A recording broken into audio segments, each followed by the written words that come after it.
গত ফ্যাসিস্ট হাসিনা সরকারের সময় আমরা আন্দোলন করেছি।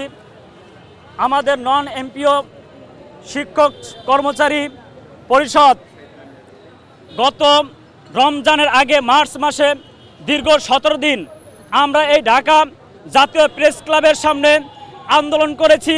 রমজানের সময় কুকুরের সাথে পশুর সাথে আমরা রমজানে ইফতার খেয়েছি, না খেয়ে এখানে ঘুমে রয়েছি, মশার কামড় খেয়েছি। এমনকি ওই সময় ডেঙ্গুরও আক্রমণ ছিল। ডেঙ্গুর কামড়ে আহত হয়ে অনেক শিক্ষক কর্মচারীরা হাসপাতালে ভর্তিও ছিলেন, কিন্তু আমাদের দিকে কেউ তাকাননি। তারপর তারা পরিশেষে আমাদের আন্দোলনের কর্মসূচি দেখে বর্তমান সরকার, বর্তমান যে ডক্টর প্রফেসর ইউনূস সাহেব, তিনি আমাদেরকে আশ্বাস দিয়েছেন যে আপনাদের এই শিক্ষক কর্মচারীদের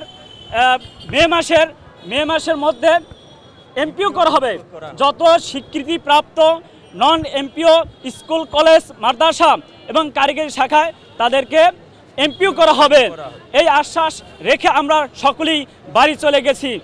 দুঃখ লাগে যে কিন্তু সে আশ্বাস আমাদের দেওয়ার পরও সে আমাদের এই মে মাসে 26শে মে আমাদের সেই নন এমপিও প্রতিষ্ঠানগুলোকে সে এমপিও করেননি এবং সে বলছে যে জুন জুলাইতে আমাদের বিল হবে। আমরা না খেয়ে অনাহারে দিন কাটাচ্ছি। ইতিমধ্যে 2টা ঈদ চলে গেছে।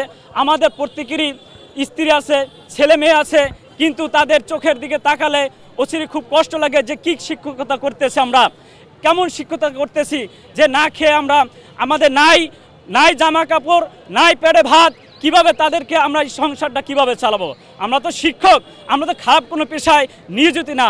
কেন আমাদেরকে এভাবে তারা বঞ্চিত, বছর থেকে বছর পর বঞ্চিত রেখেছে?